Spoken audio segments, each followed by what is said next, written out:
na Rádio Alta Potência. Leônia Pinheiro, Valdilene Andrade, com Eli Dantas, tá bom? Bom programa para vocês. Boa noite, caro ouvinte aqui do nosso programa Saúde e Fé, que está nos acompanhando sempre, fielmente, aqui toda terça na Rádio Alta Potência. Eu e Leônia Pinheiro. Boa noite, Leônia. Boa noite, Valdilene. Boa noite aos seguidores do Instagram. Boa noite aos seguidores do YouTube. Boa noite, Anderson. Boa noite, Sérgio. Boa noite, Ellen. Boa noite. E a gente já começa agradecendo, né, a sua disponibilidade, né, de ter vindo aqui conversar um pouquinho com a gente hoje. Ellen, ela é psicopedagoga, né, Ellen? Primeiro eu vou deixar você se apresentar, né? Você fala um pouquinho de você e como foi que você começou sua vida profissional, como foi que a psicopedagogia chegou na sua vida. Conta pra gente um pouquinho. Boa noite a todos os ouvintes, boa noite a todos que fazem o programa, né? É Saúde e Fé. Prazer imenso estar aqui com vocês, agradeço o convite. Eu sou psicopedagoga, né? Formada pela Universidade Federal da Paraíba. E a psicopedagogia entrou na minha vida depois que eu tinha tentado outros cursos, né? Hoje era para estar uma oficial da polícia, no meu primeiro vestibular. Mas acabou que veio a opção do curso de psicopedagogia e ali eu me encantei. É um curso que realmente foi muito rico na minha vida. E depois do curso, de toda a vivência, que eu sempre fui muito ativa durante o curso, fiz também a especialização em educação inclusiva. Mas logo depois, conversando com uma amiga, acabou que fui fazer também o curso de design de interiores. Aí hoje eu tento juntar essas duas áreas, trazendo um pouco de como o ambiente ele influencia no processo de ensino-aprendizagem. E a aprendizagem é a minha paixão. Né? A psicopedagogia é o meu primeiro amor, digamos assim. Inclusive você já tem um jeitinho assim, né, que dá para atrair bastante criança e adolescente, né? Tanto você como Leônia. E então, eu achei bem interessante, que eu estava conversando antes aqui com a Ellen, ela dizendo que tem tentado levar para o ambiente, para os ambientes, né, onde ela está praticando também a arquitetura, está fazendo mestrado, não é isso, mestrado Ellen? em arquitetura. E a parte de designs de interiores e levando a psicopedagogia. E eu fiquei curiosa, queria que ela me falasse um pouco sobre isso. Como o ambiente ele pode influenciar no nosso comportamento, né? Então vem a questão da neuroarquitetura. Então vai ser aprofundado nisso. Hoje eu estou como mestranda no programa de pós-graduação em arquitetura e urbanismo.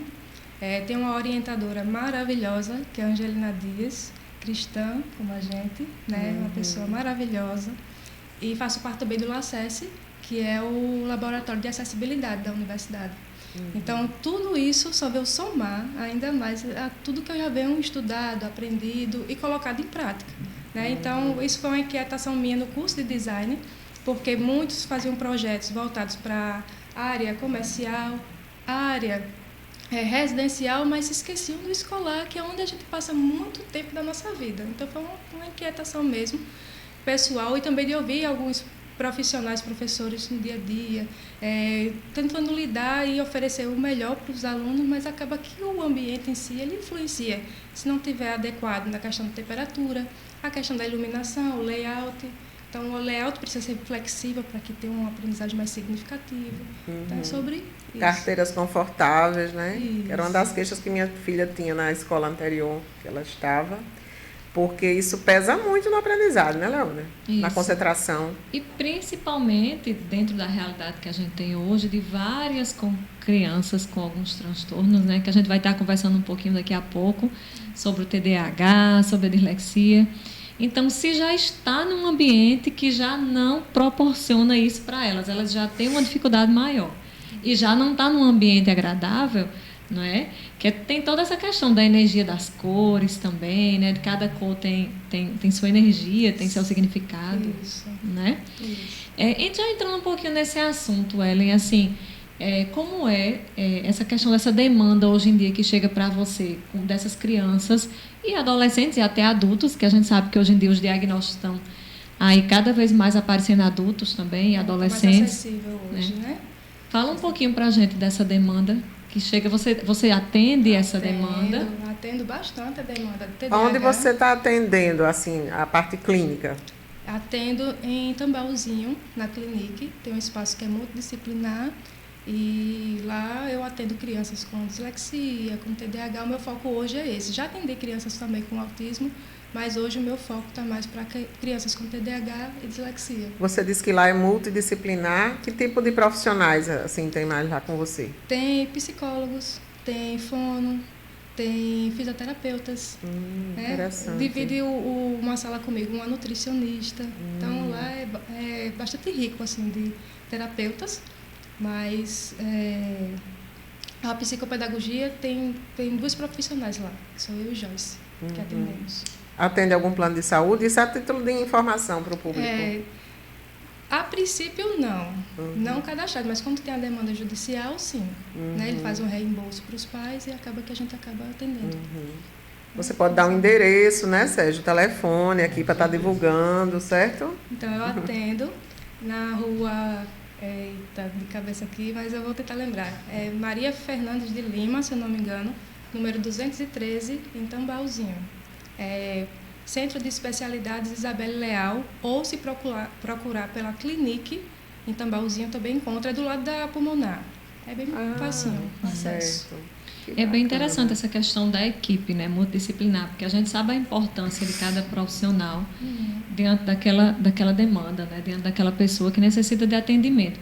Sim. Lá, por exemplo, vocês atendem por exemplo, chega uma criança com o TDAH, ela é atendida por toda essa equipe ou como é que funciona o processo? Lá eu posso fazer parcerias, né? Aí hoje eu tenho uma parceria com uma fono, que é da Viane, que nós atendemos uma mesma criança com dislexia. Então, a gente trabalha em conjunto, faz um planejamento, vê o que pode estar avançando, o que está ali, que pode melhorar. Então, a gente senta e define juntas qual vai ser essa plano de tratamento. Qual o tratamento ideal. Ela vai fazendo a parte dela como fono, porque essa criança ela tem também transtorno no processamento auditivo central, e isso está interferindo também no avanço, né? Claro que não tem cura, nós sabemos que dislexia não tem cura, mas tem tratamento, né? Tem todo o acompanhamento, a gente pode tentar minimizar. E essa criança ela tem assim, avançado bastante, né? Já vem lendo, já vem escrevendo, tem algumas dificuldades ainda na questão da escrita? Tem. Mas, claro que está aos pouquinhos aí vencendo, né, e avançando. E juntamente com a escola, porque essa parceria nossa, né, como uma equipe multidisciplinar, mas também a gente traz a escola para dentro desse processo. Então, fica esse e a família, que a mãe dela, a mãe dela é bastante atenta, ela busca realmente trazendo esse benefício para a filha, né, a melhoria. Então, tem esse conjunto entre família, escola e equipe. Tem demanda também da rede municipal? Muitas vezes não. Infelizmente. Eu já fiz alguns projetos sociais, mas nada vinculado à escola, e sim a abrigos. Certo. Eu imagino que seja assim. Eu sou pediatra, sabe, Ellen? Então, também eu tenho já recebido... atendi crianças de escola municipal, mas hoje em dia não estou... Pronto, então, no SUS, tanto quando eu estava em PSF como na clínica de pediatria mesmo, onde eu atendo, nos ambulatórios, a gente tem recebido bastante criança com alguma condição, né? Ou suspeita, ou diagnóstico mesmo de autismo, TDAH, sempre. Dislexia eu ainda não tive a oportunidade de atender. Aí eu imagino que seja assim, vem, aí vocês, alguém é encaminhado para a fono, aí, de repente, não, olha, tem também a psicopedagoga, ou então é encaminhado para a psicopedagoga, aí você puxa para a fono, isso, é assim? Isso, a gente sempre está encaminhando uma para outra quando vê que realmente tem esse diagnóstico, né? Quando a gente faz a avaliação e vê que realmente tem essa suspeita diagnóstica, aí encaminha para o profissional do fono e também o neuropediatra para estar fazendo também a avaliação dele e dar o laudo. Certo. E a maioria já chega com a suspeita ou já chega com laudo ou não chega com diagnóstico? Sem diagnóstico, já chega para estar investigando ainda. Aí daqui que a gente encaminha. Ellen, até para tirar uma dúvida, né, dos nossos seguidores e dos ouvintes também, porque as pessoas ainda confundem um pouco o que é o TDAH, que todo mundo fala tanto, hoje em dia está tão não é tão em alta esses temas. Explica um pouquinho para as pessoas, né, o que é o TDAH. Como você identifica quando chega a criança para você, assim, digamos? O TDAH, ele é um transtorno de tem a ver com comportamento, neurocomportamental, mas que ele tem 3 classificações, né, que é a questão do desatento, hiperativo ou impulsivo. Claro que também pode estar associado um ao outro. Não quer dizer que vai ter os 3 de uma vez, mas pode ter 2 ou somente um, né? E como é identificado?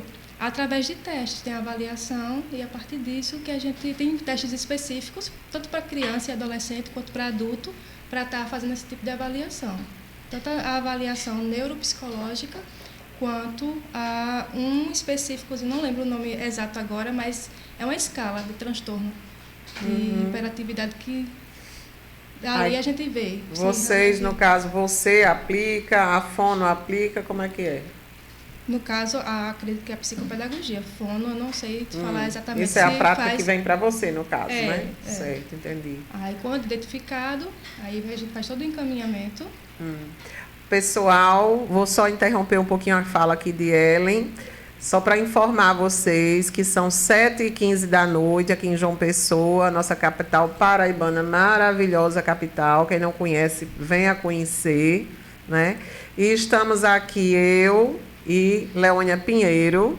Estamos recebendo hoje Ellen Dantas, que é psicopedagoga e está também fazendo a parte de designs de interiores, né, Ellen? Fazendo o mestrado dela em arquitetura. E nós estávamos conversando até agora sobre isso e sobre a prática dela em atendimento a crianças com TDAH, autismo também, você me disse que tem um pouquinho também de experiência, e dislexia, né? Dando sequência ao nosso programa. Lembrando nessa questão, mais uma vez tocando nessa questão do TDAH, porque ainda existem dúvidas em relação às pessoas, né? Lembrando que essa sigla em si é transtorno déficit de atenção e hiperatividade, né? Mas como você falou, pode ser que a pessoa tenha a hiperatividade, a atenção, como é assim... É muito difícil o papel da família, né, Ellen, assim, nesse processo todo, porque não é um diagnóstico fácil, até de ser dado pelos médicos, né? Explica um pouquinho e o papel da família nesse processo. Muitas vezes, quando se vê uma criança hiperativa, por exemplo, pensa que a criança é danada, né? Não para quieto, mas não sabe que por trás disso pode ter um transtorno, né, de hiperatividade. E para a família é importante que tenha esse conhecimento. Hoje está mais vasto a questão do conhecimento. Antigamente era muito difícil, né? Mas hoje está mais conhecido, né? Como mais também divulgado. Mais divulgado, como é a questão do TEA. Então fica mais fácil de identificar. Inclusive, eu mesma como médica, antes de ter mais contato e de estudar mais sobre o assunto, eu tinha sempre aquela visão das crianças que eu pego muitas vezes no consultório, que hiperatividade, transtorno de déficit de atenção e hiperatividade tinha que ser aquelas crianças que não paravam, mas tem a questão também do pensamento acelerado que também prejudica a concentração, não é isso? Demais. Ellen e Leônia. Tem a questão da própria impulsividade em si, né, como a Ellen falou, desse tripé, né, que é importante avaliar, tanto da atenção como da hiperatividade e da impulsividade. E tem um detalhe que muitas vezes é importante para algumas famílias fazer de começar realmente a fazer a reflexão e levar para um profissional. Às vezes aquela criança, né, Ellen, que quebra os brinquedos, tem toda essa questão da desorganização. É desastrada, quebra tudo. Quebra tudo. Não é? E a desorganização em si, né, com as coisas, com o material escolar, aquela criança que às vezes a gente pega o material escolar, tá todo rabiscado, rasgado, não tem aquele cuidado. E às vezes elas são mal interpretadas, que são só bagunceiras. Isso. Não é? E às vezes tem essa questão de um transtorno por trás. Agora, lembrando, e a família precisa estar atenta também, que não é um bicho de 7 cabeças, né, Ellen? Que não existe cura, mas existe um tratamento, existe profissionais especializados para atender, né, essa demanda. né? E como você estava falando aí, a importância da família de quebrar esse tabu de muitas vezes, não quer enxergar, né?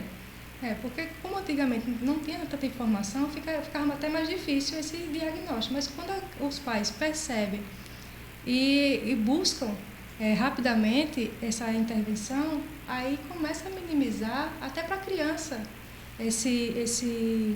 essa questão de hiperatividade, por exemplo.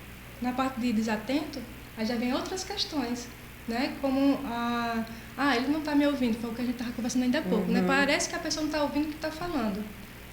Então, alguns vão parar no otorrino porque acham que tem problema de audição. Justamente. Né? Aí já trago um pouco para o ambiente. Para esse tipo de público, né, de pessoas com desatenção, o ambiente ele precisa ser o menos estimulante possível, até em casa. Né? Na hora de estudar, quanto menos coisa tiver em cima de uma mesa, na frente dele, televisão ligada, tem que desligar. Então, tudo para ele tentar focar no que ele está fazendo. Então, em casa precisa dessa intervenção também. Precisa de um acompanhamento, mas em casa também precisa ser em conjunto, né? Para poder realmente ter uma evolução aí.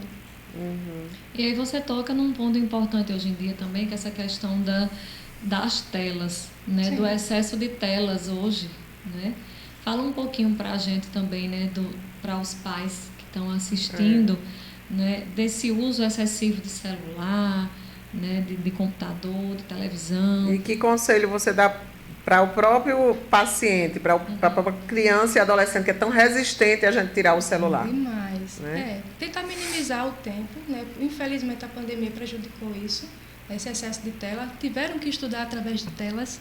Então, para tirar hoje é bem complicado para os pais, mas que não é impossível. Vai limitando questão de horário de uso, né? E isso prejudica também outras questões. Está chegando demanda de crianças que não estão sabendo nem ler e escrever por conta desse uso excessivo. E o uso excessivo de tela também agrava ainda mais essa questão da desatenção. Então, realmente é importante estar minimizando aí esse uso de tela. E os pais, quando perceberem que a criança, além disso, está também tendo problemas com leitura, com escrita, é bom buscar um profissional para estar fazendo uma avaliação para ver se realmente tem alguma dislexia, por exemplo. Isso, eu queria que você falasse como é que chegam essas suspeitas de dislexia, com que idade geralmente chega? Na fase de alfabetização, né? Quando a criança já passa do infantil 5, que chega no primeiro ano, que é a parte que eles precisam saber, conhecer, pelo menos ter essa consciência fonológica, chegam com defasagem. Então, a partir disso aí, que eles escrevem espelhado, trocam a letra M com N, faz a inversão de letras, tudo isso já é uma suspeita para os pais já procurarem um profissional. Né? Quando passa da fase de alfabetização, chega no segundo ou terceiro ano, aí realmente pode ser que tenha algum comprometimento. Quando está na fase, começa nessa fase inicial, mas quando está numa série avançada, realmente já precisa rapidamente procurar um profissional, porque pode ser que tenha. Enquanto outras crianças estão acompanhando e a criança não está conseguindo, então já é um alerta para o pai estar procurando aí. E como é que você trabalha com essas crianças? Dê assim, para o público entender, como é o trabalho da psicopedagoga com a criança que tem dislexia? Qual o seu papel? Vai estimulando, né, a questão da leitura, aos poucos, como se fosse um processo realmente de alfabetização, de consciência fonológica. Claro que se tiver comprometimento no transtorno do processamento auditivo central, aí precisa realmente ter esse junção com outra profissional, com a fono. Então é um trabalho conjunto, mas é estímulo, está estimulando a questão da leitura, da escrita da criança, fazer a criança perceber quando está com M, quando está com N.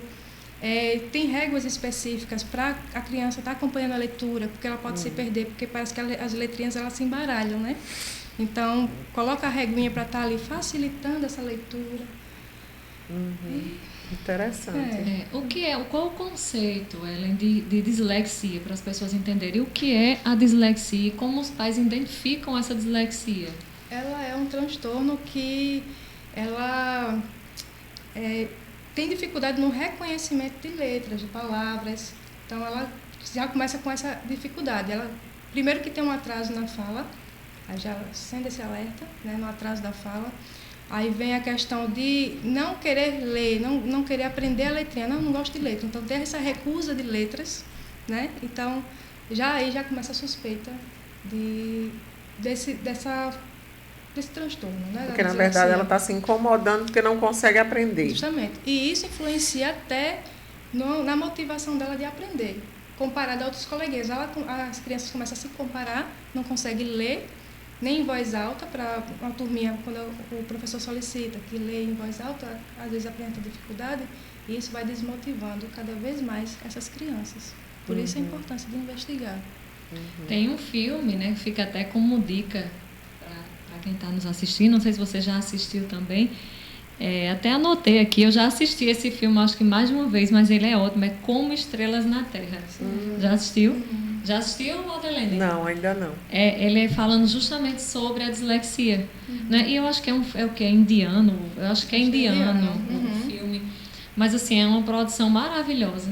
Né? E mostra exatamente como é da identificação do professor, né? Da importância do professor na sala de aula. Porque, assim, a gente tem que entender que muitas vezes os pais... às vezes eles são tidos até como vilões, né? É culpa do pai que não observou, é culpa do pai que estava trabalhando. Da mãe, principalmente. É culpa da mãe que não viu que o filho tinha, enfim. Que não ensinou em casa. Não ensinou, ou então que não observou.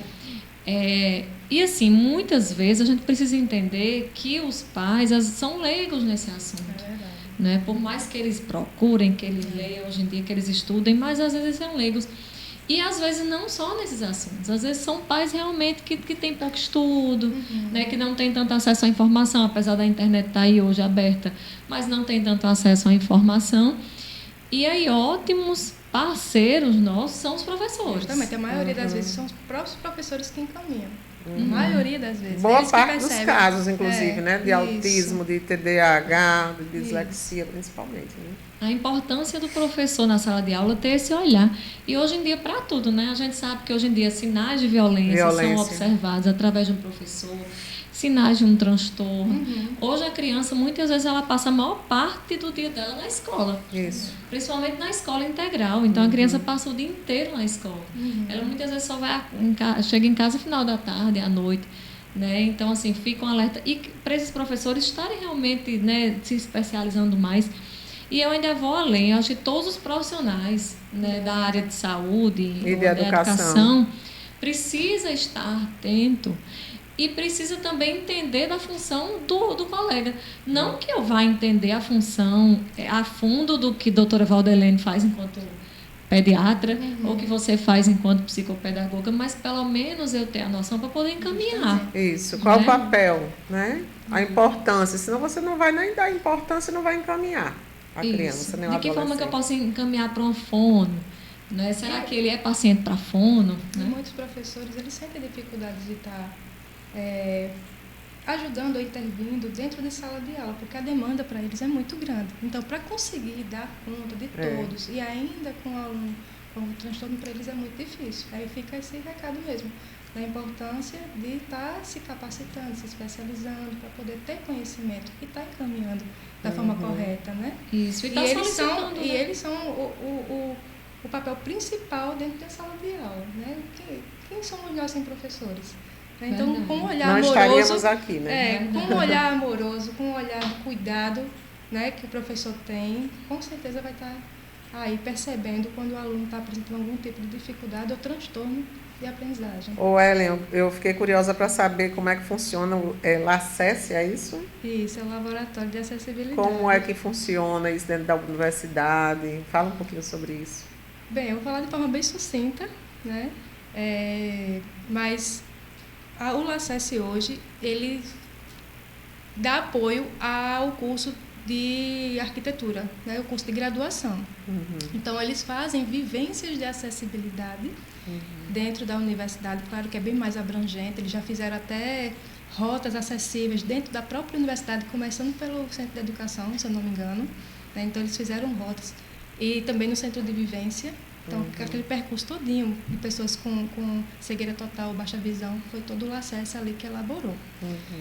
Mas dentro do curso de arquitetura e urbanismo, eles proporcionam para o aluno essa sensibilização de uma pessoa com algum tipo de deficiência. Eu estou hoje como estagiária docente de uma disciplina de projeto de Edificações 1. E lá já foi feita essa vivência. Então, como muda o olhar desses futuros projetistas, né? Levamos eles para o espaço cultural e lá cada grupo, foram divididos em 6 grupos, e cada grupo vivenciou ali uma deficiência diferente. Um foi em cadeira de rodas, o outro foi com deficiência cegueira total, o outro com baixa visão, outro com andador, tipo de idoso, aquele que é assim, curvadinho, com muleta axilar e com a muleta canadense. Então, foram esses 6 grupos para andar dentro do espaço cultural. E cada um percebeu o espaço de uma forma diferente. Uns acharam o piso liso demais, outros acharam que aquelas calhas podem engalhar ali, ficar, até prender uma cadeira de rodas. Então, a partir dessa experiência, eles começaram a refletir sobre isso. Aí, após essa vivência, tem a pós-vivência, que ali eles foram falando a percepção deles. Qual a percepção de vocês do ambiente construído, do ambiente total do espaço cultural? E a percepção dele dos sentimentos, o que foi que eles sentiram ao experienciar essa vivência, essa deficiência? Então, ali foi explorado ali os sentimentos, a percepção. Porque nada como se colocar no lugar do outro, né? Isso, A fantástico. empatia, né? Então, tudo tem que ser bem planejado. Quando você se coloca no lugar do outro, você planeja melhor.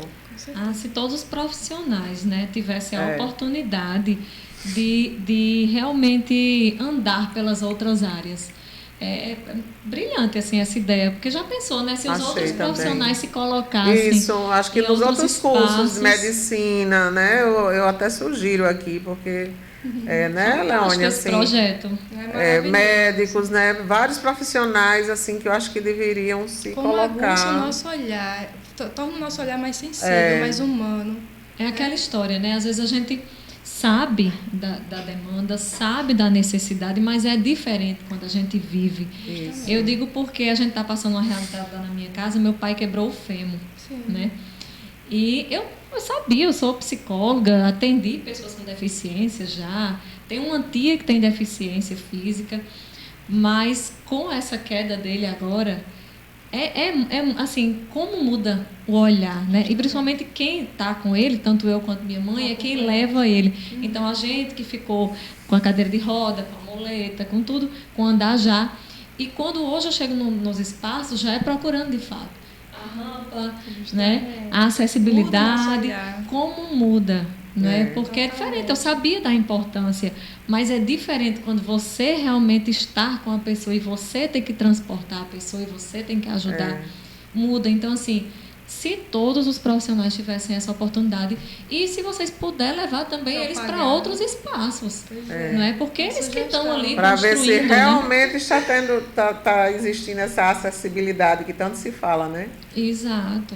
E são 7h30 aqui na capital paraibana, na nossa rádio Alta Potência. O programa Saúde e Fé hoje está contando com a presença de Ellen Dantas, uma psicopedagoga que tem um olhar bem sensível, né, sobre as crianças com alguma limitação, com que necessita de algum cuidado especial. E por falar em olhar, o foco do nosso programa, né, Leônia, é sempre a questão da fé também. Como é que a fé modifica esse olhar que você tem para essas crianças que você atende, Ellen? Totalmente. É diferente de quando não se coloca Deus no nosso trabalho. Isso é em várias áreas da nossa vida, né? Na família. Mas quando coloca a fé junto, você muda um olhar para essa criança com amorosidade, né? Primeiro que você consagra a Deus. Tudo que você tem, tudo que você vai fazer, para que o Espírito Santo faça por você ali o que ela realmente está precisando. Então, tem o agir de Deus, tem o nosso enquanto ser humano, mas é diferente demais quando você coloca Deus nesse processo. É como que também faço parte da pastoral da família na paróquia São Francisco de Assis. E o que a gente fala para os casais, a gente usa um itinerário, que um dos capítulos fala de colocar Deus como rocha, né? Que tem a passagem da Bíblia, que se vier o vento, se vier tempestade, se tiver Jesus como rocha firme, nada se abala, né? E isso serve também para a nossa profissão. Quando a gente coloca Deus a gente age conforme o Espírito Santo ali está conduzindo e é rocha firme, né? Eu também trago para dentro do consultório a questão da afetividade, né? Eu sou muito valoniana, né? Porque recentemente, falando sobre o Valon, aí ele fala que tanto a afetividade, quanto as emoções, quanto o ambiente físico, quanto as pessoas estão no mesmo plano. Então, tem que levar em consideração as emoções da criança. Às vezes a criança chega um pouco resistente, não quer fazer nada porque está cansada, porque sempre chega falando alguma coisa. Ah, tia, né? Com aquela resistência. Mas aí você, com seu olhar de amorosidade e compreensivo, você muda um pouco o foco, faz a criança se acomodar melhor, né? Ser bem acolhida para depois chegar naquele foco. Entendeu?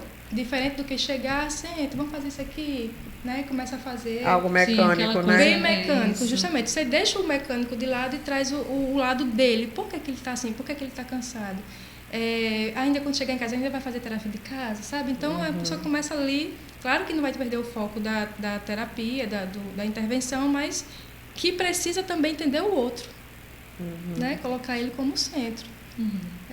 Também estou vendo muito isso na arquitetura, colocar o usuário como o centro do processo. E a mesma coisa, colocar a criança ou o adolescente como centro disso. Qual a demanda dele? O que é que eu preciso fazer? Mas é só isso mesmo? Eu posso ir além? Posso colocar aí um pouco daí, uma pitadinha de afetividade? Posso colocar um pouquinho aqui de uma brincadeira? Trazer essa proposta de uma forma mais lúdica, né? Crianças com dislexia, no caso de uma paciente que eu atendo, isso foi até em conjunto com a mãe, a gente trouxe uma realidade do dia a dia dela para que ela entendesse o que ela está vendo na escola. Ela estava vendo a questão de graus, 0, 1, 2, 3, e ela não estava entendendo o -1, -2. Então, trouxe uma coisa que ela vivenciou e ela começou a entender. Quando ela foi para o sul, né? Aí tem aquelas plaquinhas lá dos graus. Então, a gente explicou a ela, lembra daquela viagem, pronto, é mais ou menos isso. Quanto menos ir aumentando os números, aí está mais frio. Quando chega perto do 0, que começa a aumentar para cima, aí fica mais calor. Então, trazer esse dia a dia também para dentro, para a criança estar realmente aprendendo, né? De forma até concreta. porque elas têm o transtorno de atenção, né? Isso. Então elas já têm dificuldade na atenção. Se não traz algo que chame a atenção dela, do interesse dela, né? E também assim, essas crianças, elas já chegam com todos os tipos de taxamento, né? Todos os rótulos.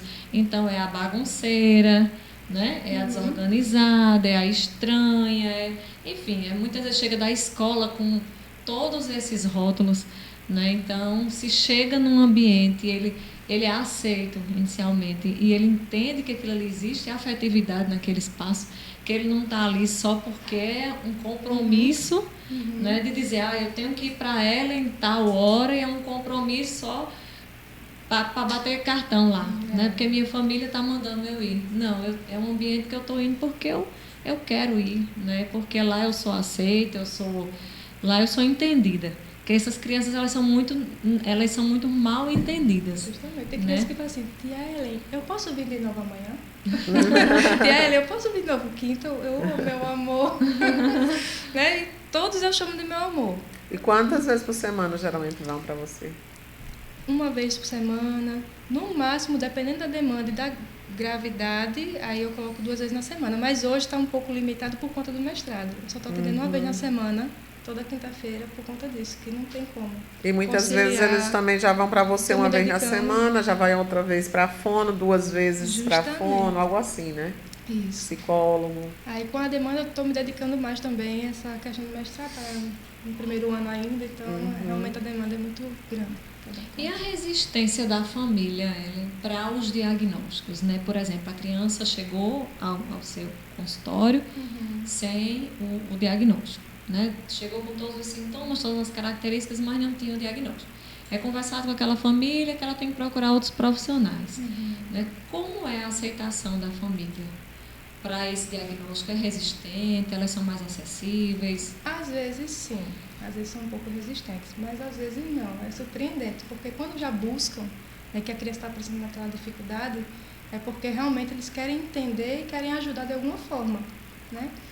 Eu sinto mais isso quando é referente ao diagnóstico do TEA, do autismo. Eu sinto mais essa resistência Negação, de aceitar do que a própria dislexia ou a própria TDAH. Eu acho assim que eles encontram como uma forma de justificar, né, o comportamento daquela criança. Pelo menos existe um transtorno, né, como uma forma de justificar o comportamento deles, né? Eu acho e a questão de pais e pais, não tem... Dislexia tem mais de um tipo, mais de um grau? Eu acredito que sim, já tem estudos que falam nisso, que tem os graus, mas precisa ser mais aprofundado. Já o TDAH não, já tem bem definido, né? E o TEA também, do leve, severo e o moderado. Mas a dislexia já tem estudos já sobre isso. Tem umas crianças... Porque tem criança que consegue. Tem umas que tem mais dificuldade. Na dislexia, você falou a questão do espelhamento, né? Quando elas escrevem por espelhamento. Explica um pouquinho para o pessoal o que seria esse espelhamento. É escrever a letrinha ao contrário, né? A letrinha R, ao invés de colocar a bolinha e o tracinho para o lado direito, acaba escrevendo para o lado esquerdo. Então, números principalmente também, né? Eles, ao invés de colocar o 3, eles escrevem o 3 ao contrário, que parece um E. Então, aí vai começar a confundir. E é percebido também que eles têm mais dificuldade nas letras imprensa, de identificação, porque o E, ele é parecido com A de cabeça para baixo, né? O P parece com Q, B com P, né? Se baixar a perninha. Então, essa letra imprensa, eles acabam aparecendo mais essa dificuldade do que outras letras. Então, assim, perto de outros transtornos que eles são mais difíceis de identificar, a dislexia ela tem algo concreto, né? Vamos dizer assim, ela traz uma questão muito mais fácil de identificação, porque existe essa questão do espelhamento, então não é comum, né, que crianças ditas normais escrevam com espelhamento. É tanto que a gente costuma dizer que elas escrevem mais difícil. Né? É mais difícil escrever com espelhamento que escrever o normal, o habitual, né? Para a gente que não tem dislexia. Então fica mais fácil, até é uma forma dos pais que estão nos assistindo observar, não é? De realmente pegar, né, a atividade do seu filho e fazer a atividade com o seu filho, porque hoje em dia também... E observar, né? Na fase inicial da alfabetização é normal. Sim. Normal que ocorra esse espelhamento, porque ele está aprendendo ali, né? E ter essa consciência fonológica, consciência do formato, da escrita, enfim. Mas depois de um certo tempo, se persistir, aí realmente precisa ser investigado, porque persiste. É uma coisa que é a longo prazo.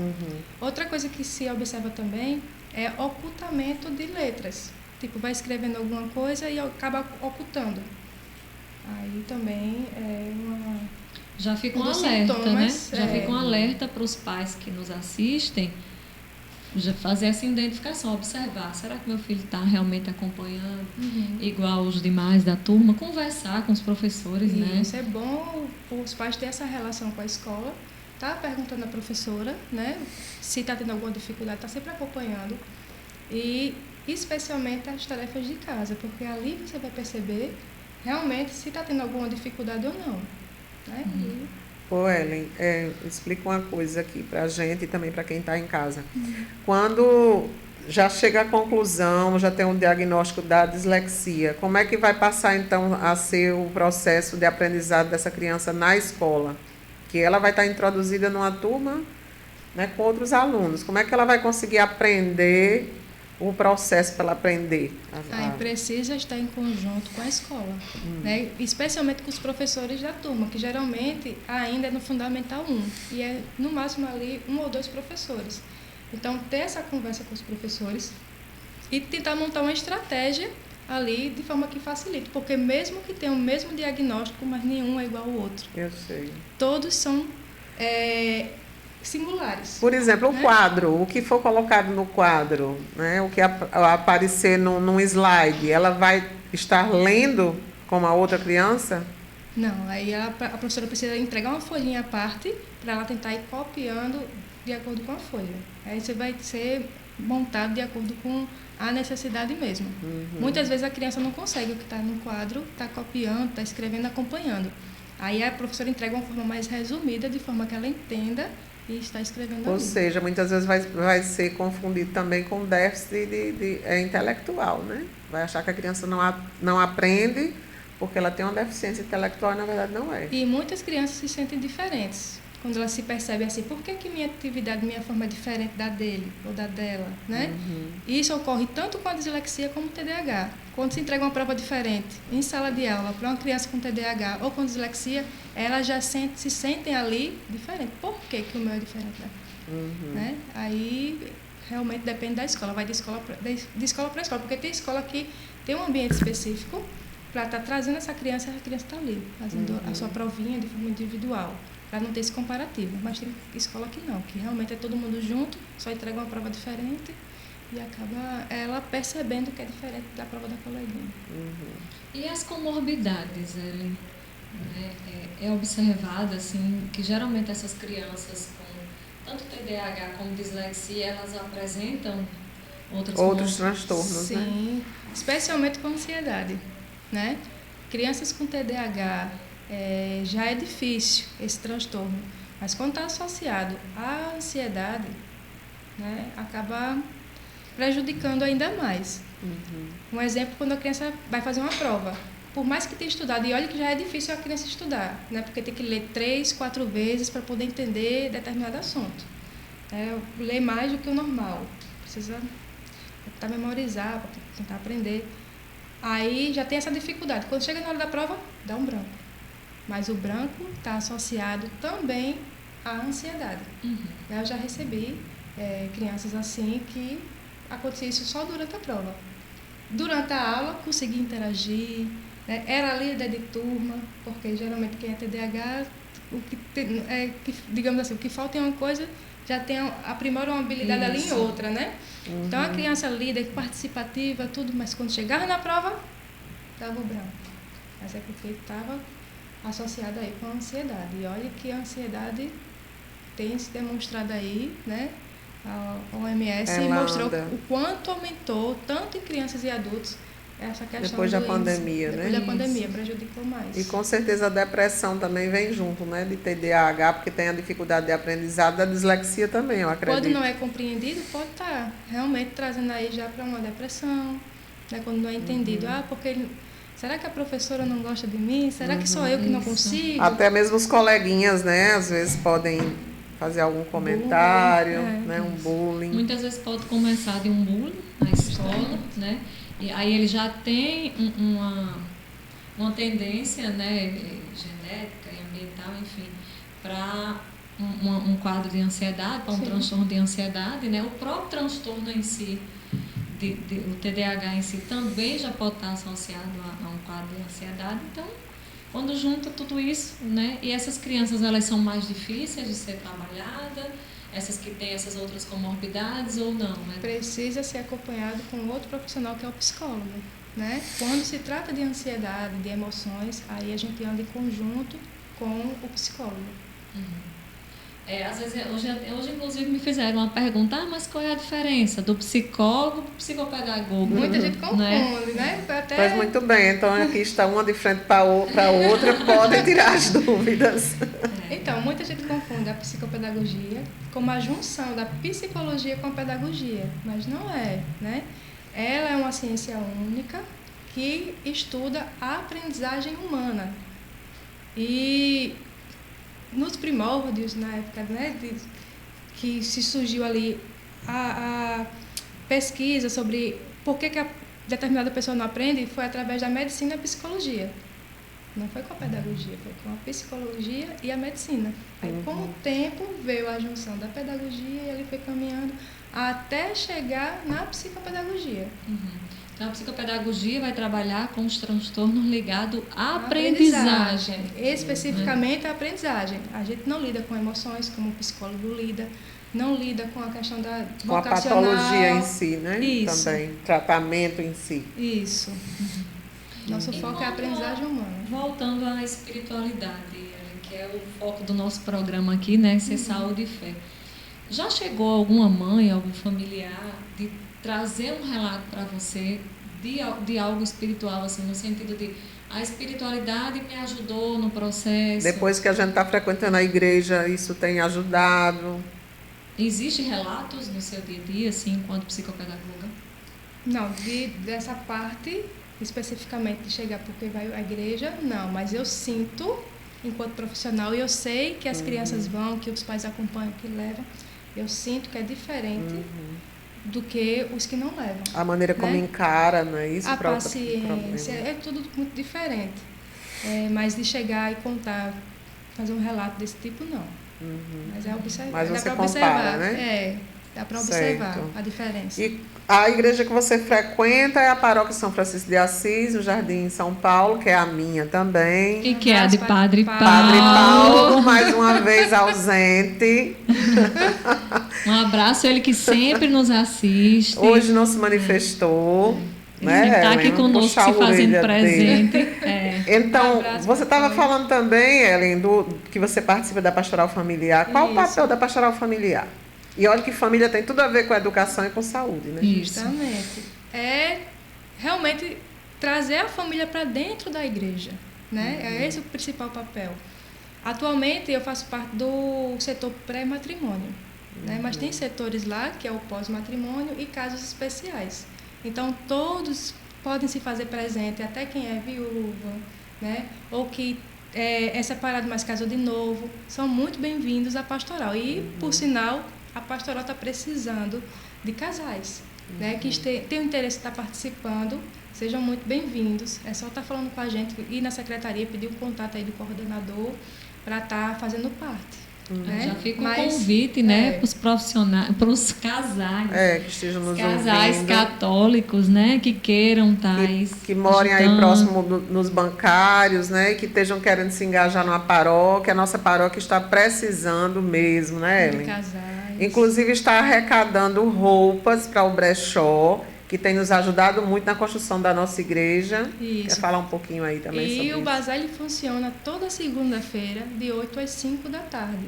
Então, quem quiser doar roupas para ajudar no brechó, pode estar doando, ou quem quiser estar indo lá para estar comprando, para estar ajudando a paróquia, né? Isso, tem Funciona muita coisa de 8 boa, às gente. E 5. está sendo, assim, muito importante a participação na comunidade, tanto com doações como adquirindo esses produtos, porque a Paróquia São Francisco ela está em reforma, em construção, né, e está precisando mesmo. E voltando para a pastoral, o nosso curso de noivos, por sinal, quem tiver interesse também, que tiver perto de casar e quiser fazer o curso de noivo conosco, o nosso curso é diferente.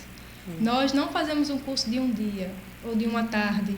O nosso curso são 8 encontros, né, e que vai ter esse aprofundamento sobre o sacramento do matrimônio.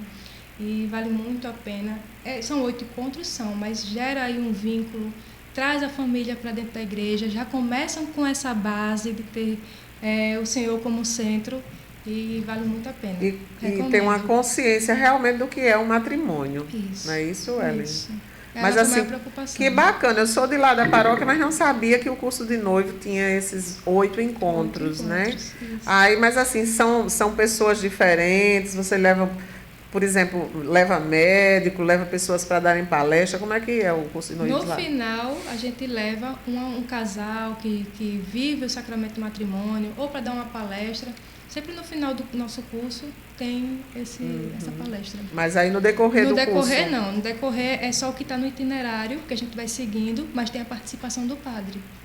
Né? Aí vamos na casa do noivo, vamos na casa da noiva, e lá a gente vai estar falando sobre o sacramento, o que é que os pais pensam do sacramento, como é que a noiva ou o noivo se sente dentro dessa família. Então é todo... Muito importante, bacana. né? Porque hoje em dia a maioria a gente vê realmente, é uma tarde, é uma manhã.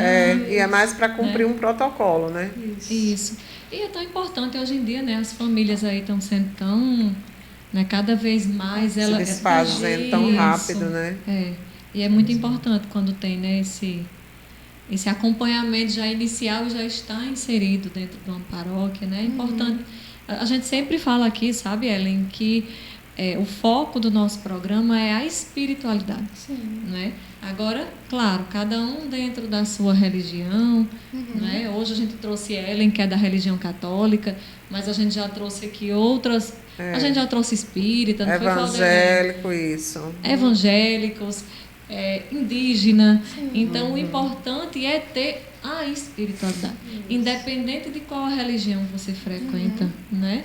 O importante é a espiritualidade, é a crença no superior, independente de qual religião.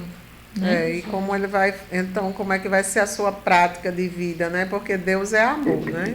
Isso. Todos, acho que todas as religiões, todas as pessoas que realmente têm uma prática religiosa, têm em comum essa fala de que Deus é amor. Tanto faz o hinduísmo, como o budismo, como o catolicismo, tem esse pensamento.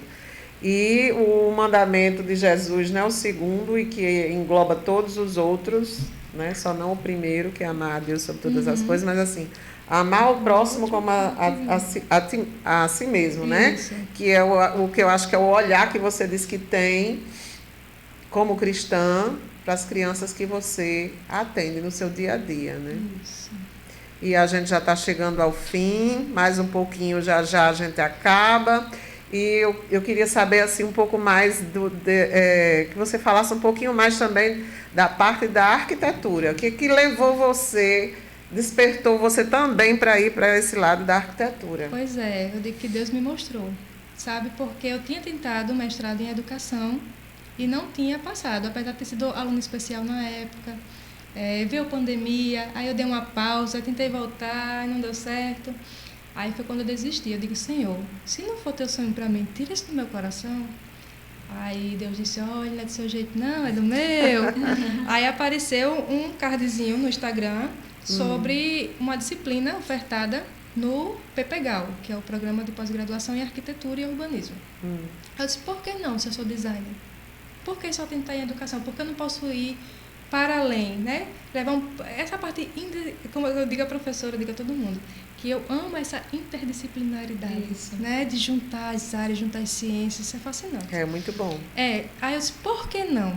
Por que não tentar aqui? Aí foi quando eu me inscrevi, mas eu fui no altar do Senhor, na igreja. Eu disse, Senhor, está nas tuas mãos. Seja feita a tua vontade. Se o Senhor fizer, o Senhor é Deus. Se o Senhor não fizer, continua sendo Deus. Eu só confio em Ti.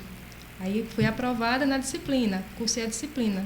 Durante o curso dessa disciplina, fiz a proficiência, que deu certo, que eu já tinha feito uma vez, só que perdeu a validade e tive que ir para Natal, para o UFRN, para tentar. Então já estava tudo bem encaminhado.